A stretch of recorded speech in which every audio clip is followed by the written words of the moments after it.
Well done, America. Yesterday was an amazing day. More than 3.5% of the population, I think it's like 11 million people, went out to protest the current administration.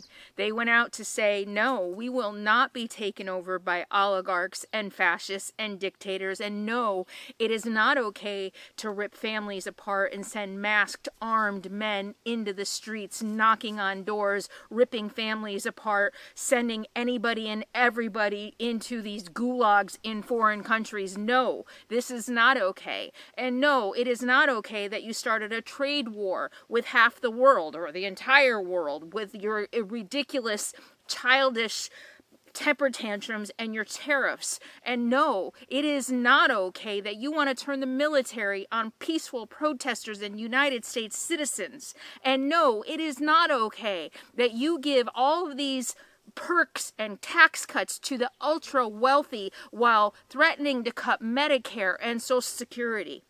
We have stood up, we went out into the streets, and we said, hell no.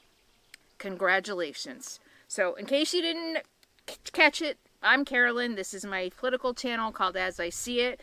I am officially in the region of bugs. I was hoping I might be able to sit out to do this video. We'll see how bad it gets. First of all, I want to express my disgust and my sympathy and send my heart out to Minnesota, and especially the families of the lawmakers who were assaulted and murdered. Melissa Hortman and her husband was killed by a man who pretended to be a police officer. He was in uniform, in guard. He knocked on the door and he shot them dead.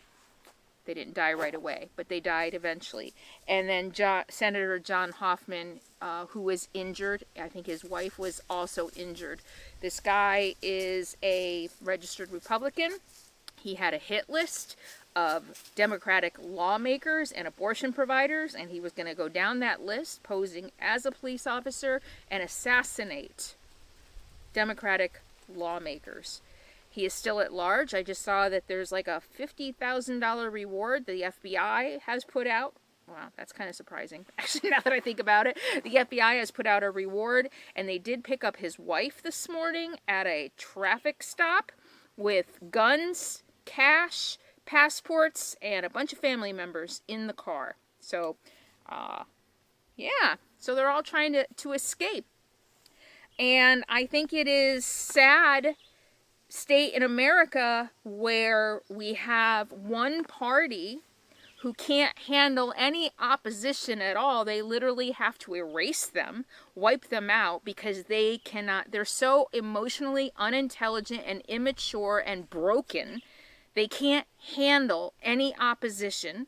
I don't know what is going on in their mind. They think that they're doing the world a favor by murdering. And I know these abortion idiots think, yeah, you know, if I kill the doctors that are doing the abortions, then I'm going to save the babies. Again, that brainwashing that they have done about convincing people that this little itty-bitty clump of cells is an actual baby while they forget to care about actual babies. But I hope they catch this guy. I hope that, I hope he doesn't get pardoned. And what a sad, sad day for America, and especially for Minnesota, I know, and the families who were affected by this. And it's interesting. It's not interesting. It's not interesting at all. In fact, it's par for the course that every act of political violence has been committed by MAGA and Republicans. Gretchen Whitmer. Gretchen Whitmer. You know, there was a plot to, I think, kidnap and assassinate her. January 6th, where police officers were killed.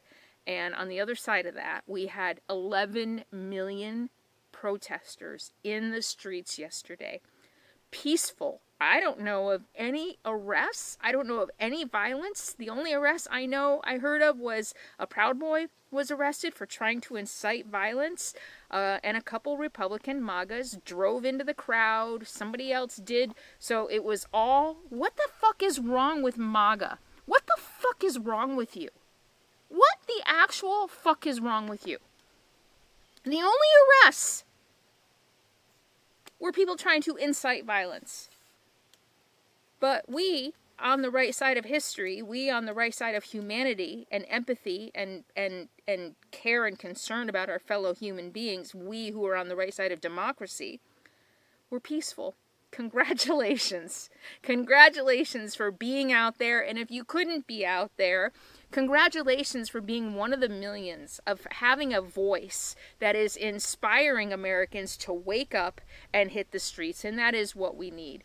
And so what I wanted to just shoot this quick video about today is hope. We're not done yet. We might be down, but we're not out. We're fighting. Americans, we got rid of a king once, and I think that even though things seem dark and it's like, what the hell is wrong with these people who are supporting him? He still has a 39% approval rating. They are not the majority. They're not even close to the majority. The political social scientists believe that the threshold for overturning a dictator is 3.5% of the population. It's just a number, through studies and things like that. And we reached that yesterday with 11 million of us on the streets. We reached that. We have told him, we have told the world, we have told our fellow Americans, we are not going to stand for this. This is not who America is. And those of you who couldn't be there, those of you who have been using your voice to spread truth and fact and reason and logic and empathy and hope and love in your everyday lives, hoping to reach those people who seem unreachable, you have made a difference too. The larger the numbers on the streets means that the things that we do every day are working. The things that we're doing every day are working. Because remember, a lot of them are sitting in their Fox News silos. They're not getting anything but their MAGA preacher and their Fox News. But somehow the truth, I think, is starting to seep through. Yeah, the bugs are getting bad. So congratulations, America. We're down, but we're not out. We're not gonna let him of all disgusting people, we're not gonna let him and his tech bros and his oligarchs and his Project 2025 Handmaid's Tale commanders, we're not gonna let them have our country.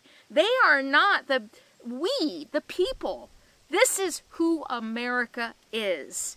We are the average people working hard to make better lives for ourselves and the people we love.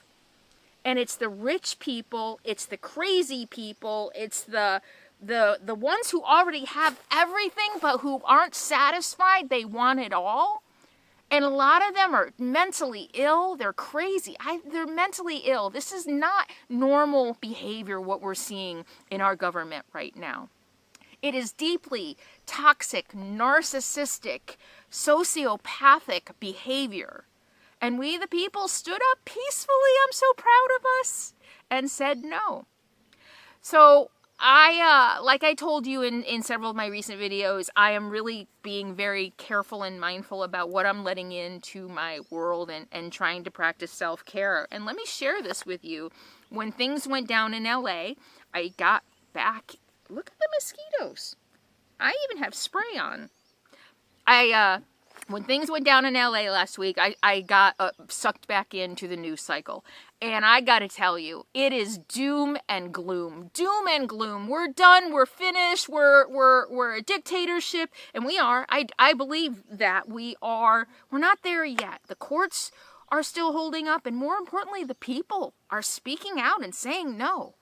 So we're not there yet. All this doom and gloom and we're done and we're there and it's over and things are going to get bad and oh my God, it's bad, it's bad, it's bad. I mean, just look at the titles. It's terrible. And I felt myself losing hope again. But when I tune in selectively, and that means like once or twice a day and I read a couple stories, right? I'm not totally disconnected. But man, when I start doom scrolling or hope scrolling, most of the time, today it's very good. But most of the time, hope scrolling, you just run into doom and gloom. So I gotta tell you, Don't pay attention to everything you're seeing on the news. It's all sensationalist. We're done. Doom and gloom. It's over. They're winning. They've done this. They've done that. I mean, they pull every outrageous story of every outrageous thing he does, which is a lot. And they, like a fire hose of shit, they spray at us. And even if they're on our side, even if they're liberal media, they want views and they want clicks, and I don't know that they realize the harm they're doing to us, to our psyche, to our motivation, to our hope. We need to not let go of hope. Think about the people who survived the concentration camps. Think about the people who survived slavery and escaped. Think about what it must have taken in them to not give up, ever. To never give up. And social media, no matter what side you're on, and the news just wants to keep us in a constant state of terror and fear, and that is not good for us. We need to tap into that hope. But more importantly, we need to tap into that piece of us that says, I will fight for that. But in order to fight, you have to have hope. Because if you believe we're doomed to no matter what, you're not going to fight. And shame on even liberal media who is putting us in a state of hopelessness. We're already there. It's over. Look what he's done now. That doesn't do anybody any good. We know he's going to do terrible things. He's going to continue to do terrible things. He is a malignant narcissist, probably a sociopath, especially the narcissism. And when narcissists start losing, they escalate. It's going to escalate. I'm not going to lie. But do we need to hear every blow by blow of every terrible thing he does? No, we know it's going to escalate. But what we need to do, and I said this in my last video, is take care of ourselves. So when it's time to fight, and whatever that means for you, that's for you to figure out. Does that mean you're going to hit the streets? Maybe not. What does it mean for you? Are you going to open your home to people who might need it? What are you going to do? And that is up to you to figure that out for yourself. And for now, it means saving your energy and going out and marching when these are organized like they were yesterday. No King's Day, 11, that might be a record. I'm wondering if that's a record. Does anybody know? Leave below. Like during civil rights, did we ever have 11 million people in the streets at one time on the same day?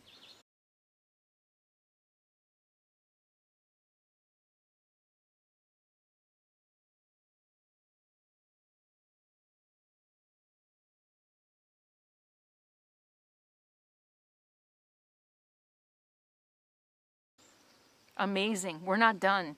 We're down, but we are not out. So hold on to the hope and please stop the constant news cycle. And I think, boy, remember when we used to just get our news at 5, 6 o'clock? Maybe go back to that model. Those of you who are my age and older, go back to that model. Watch one news thing, that you trust, the AP or Readers or whatever. Reuters. I always say Readers and I get corrected. Reuters. I don't know why I want to call it Readers. Whatever it is, watch one news show a day, 1 hour, and that's it. And not like Rachel Maddow, because she too, I can't watch her. She can be just something a little more, and not that Rachel Maddow is wrong. She's not. She's never wrong, but she has a very good talent for drawing parallels and pulling out and showing us worst case scenario. And I don't want worst case scenario right now, because worst case scenario, and that's how I live my life. I don't focus on worst case scenario. I focus on best case scenario, because worst case scenario is me either in my personal life not living the life I live because I'm too scared of worst case scenario, or I prepare myself, my environment, my life, my mental health, my physical health, my knowledge, my experience. I prepare for best case scenario so that I can be free to live the life I want to live. And that's what it means for us for the future of our country and democracy. Prepare for best case scenario and don't get caught up in worst case scenario. I don't think that's Sadie's over there getting eaten alive. So I don't think focusing on worst case scenario is good for any of us. It's not healthy. It's not helpful. So focus on best case scenario. Take care of yourself. Keep marching. Keep fighting. Keep speaking. Keep writing. Whatever you're doing, keep doing it. It's working, and he's not going to win. Thank you for being here. If you like my content, subscribe to this channel. And I got to get back at work on my other Sunday night video. I will see you next time, and subscribe to this channel. And thanks for being here.